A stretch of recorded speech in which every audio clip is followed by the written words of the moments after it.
안녕하세요. 오늘은 9월 7일 화요일입니다. 율법의 쓸모와 믿음. 갈라디아서 3장 19절부터 29절까지의 말씀이고요. 찬송가 201장 참사람 되신 말씀 찬양 부르시겠습니다.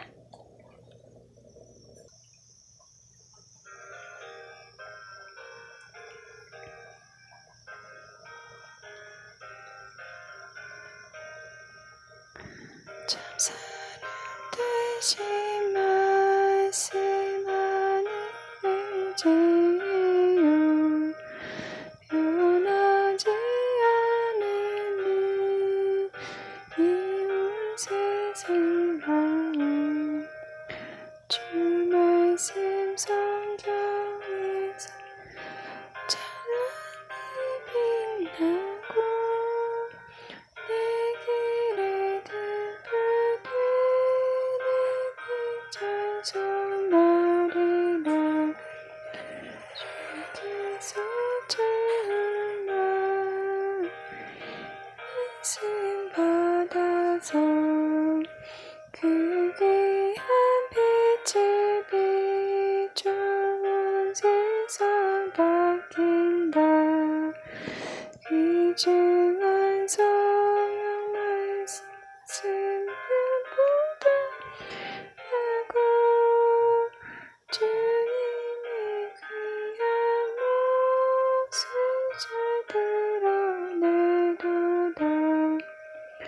이 말씀 깃발처럼 날리니 어두운 바다 위에 등불과 같도다. 이 고이 같은 세상을 찾아낼 때 그 말씀 나의 길에 등불이 되도다. 이미 몸된 교회 빛나는 등대여 이 세상 만민 앞에 비추게 하소서. 저 방황하는 비소리 등불 따라서 주 얼굴 볼 때까지 잘 가게 하소서.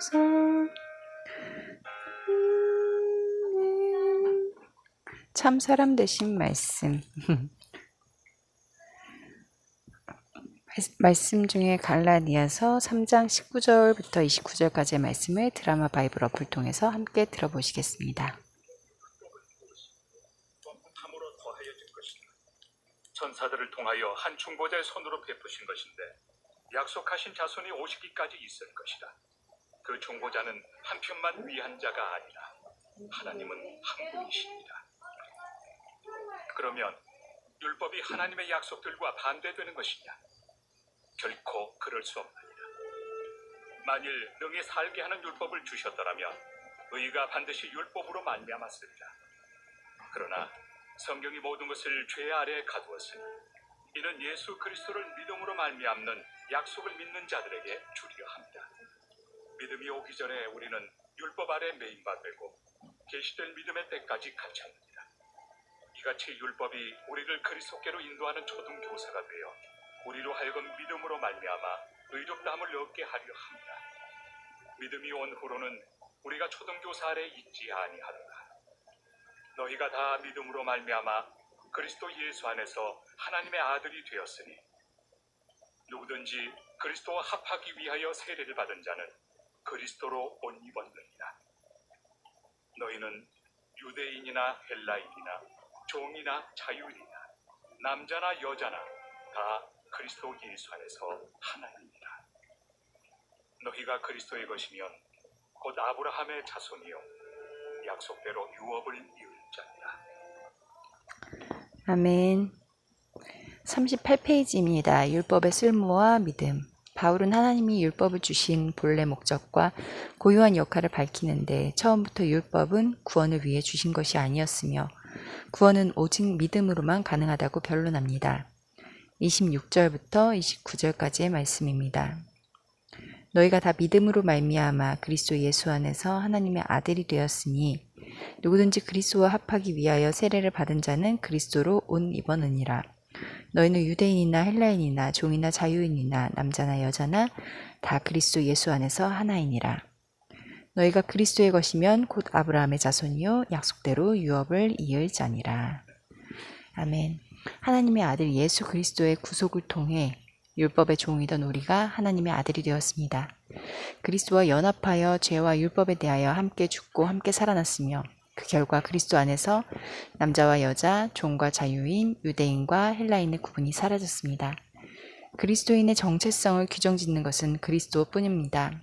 율법이 아니라 그리스도 예수 안에서만 우리가 아브라함의 유업을 이을 하나님 나라의 백성이 될 수 있습니다. 유대인의 혈통을 가진 자가 아니라 그리스도인의 것인 사람들만 영생을 누릴 수 있습니다. 나에게 주시는 교훈은 무엇입니까? 19절과 20절 말씀입니다. 그런즉 율법은 무엇이냐? 범법함으로 더하여 진 것이라. 천사들을 통하여 한 중보자의 손으로 베푸신 것인데 약속하신 자손이 오시기까지 있을 것이라. 그 중보자는 한 편만 위한 자가 아니나 하나님은 한 분이시니라. 하나님께서 아브라함의 한 자손 예수 그리스도를 통해서 유업을 주실 것이라고 약속하셨으면서도 율법을 주신 이유는 무엇일까요? 율법은 예수 그리스도가 오시기까지 사람의 죄를 죄로 판별하고 규정하여 인식하게 하는 수단이었습니다. 율법은 하나님의 약속을 믿는 자들에게는 자유와 교제의 수단이 되지만 하나님을 거절하는 자들에게는 정죄의 수단이 됩니다. 하지만 율법에는 생명을 주는 능력이 없기에 하나님이 주신 생명 안에서 살려면 율법 그 자체를 의지해서는 안 됩니다. 21절 말씀입니다. 그러면 율법이 하나님의 약속들과 반대되는 것이냐? 결코 그럴 수 없느니라. 만일 능히 살게 하는 율법을 주셨더라면 의가 반드시 율법으로 말미암았으리라. 나에게 주시는 교훈은 무엇입니까? 하나님께서 모세에게 나중에 주신 율법은 아브라함에게 430년 전에 먼저 주신 한 자손을 통한 유업의 약속과 결코 모순되거나 상충되지 않습니다. 처음부터 그리스도에 관한 계획 없이 율법으로만 의롭게 되는 길을 마련하신 것이 아니기 때문입니다. 율법의 준수를 강조하셨고 그것을 생명의 길로 제시하셨지만 처음부터 인간의 능력이 아니라 예수 그리스도를 통해서만 생명을 얻게 하셨습니다. 22절부터 25절까지의 말씀입니다.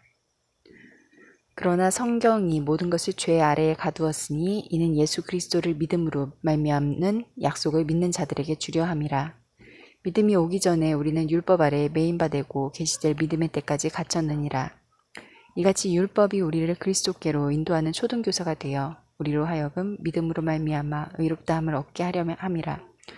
믿음이 온 후로는 우리가 초등교사 아래 있지 아니하도다. 너희가 다 믿음으로 말미암아 그리스도 예수 안에서 하나님의 아들이 되었으니 누구든지 그리스도와 합하기 위하여 세례를 받은 자는 그리스도로 옷 입었느니라.